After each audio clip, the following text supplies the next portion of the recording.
Barangay Ginebra, pati na rin ng Meralco Bolts, nagkakainitan na ngayong Game 3. Well mga paragoy, pag-usapan naman natin, bakit nga ba natalo ang Barangay Ginebra? May isang hindi nag-spark nga sa tauhan ni Coach Tim Cone na sabi nga naka 6 points nga daw itong player na ito. Well, sino nga ba ito?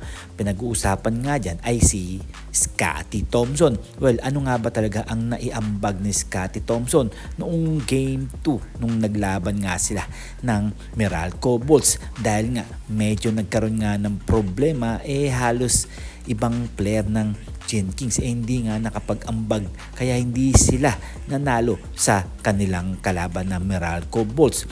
Well, ano nga ba talaga ang naging problema ng mga player ni Coach Tim Cone? Nagamit ba ng tama ang kanilang mga natutunan kay Coach Tim? Well, alam naman natin na babawi at babawi ang Barangay Ginebra dito dahil may kartada na nga silang 1-1. Dahil alam naman natin medyo matagal pa nga ang labanan nito.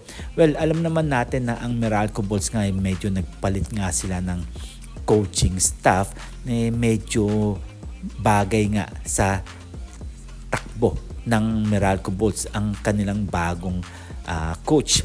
Well, ito ang coach na to talagang hindi natin aakalain na hahawakan niya ang Meralco Bolts dahil nga kitang-kita naman natin kung paano niya paikutin ang mga player ng mga tao niya.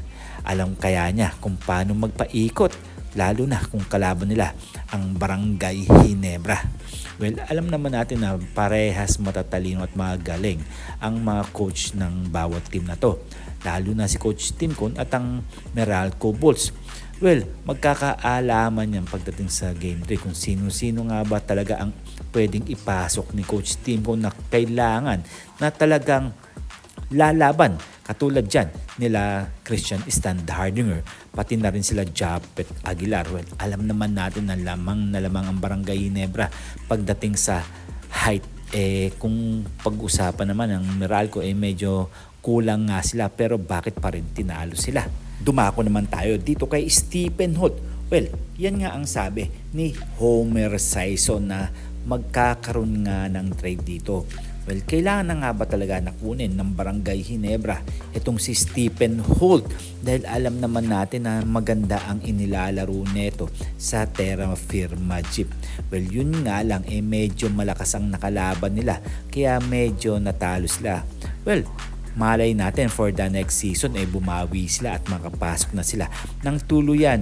Dahil kung ako ang tatanungin sana pabayaan muna ng Barangay Ginebra itong si Stephen Holt sa Terra Firma Jeep dahil alam naman natin na magaling na to na si Holt at malaki talaga maitutulong sa Terra Firma. Pero kung ipagpapatuloy pa rin ng Terra Firma Jeep ang ganitong sistema talagang makakapasok nga sila sa semis or sa finals.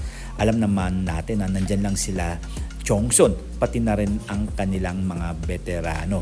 Sana nga, wag mo na kunin ng Barangay Ginebra ang player na ito na si Chongson, pati na rin si Stephen Holt. So this is Tondo Boy Vlogs. I'm out. God bless you all.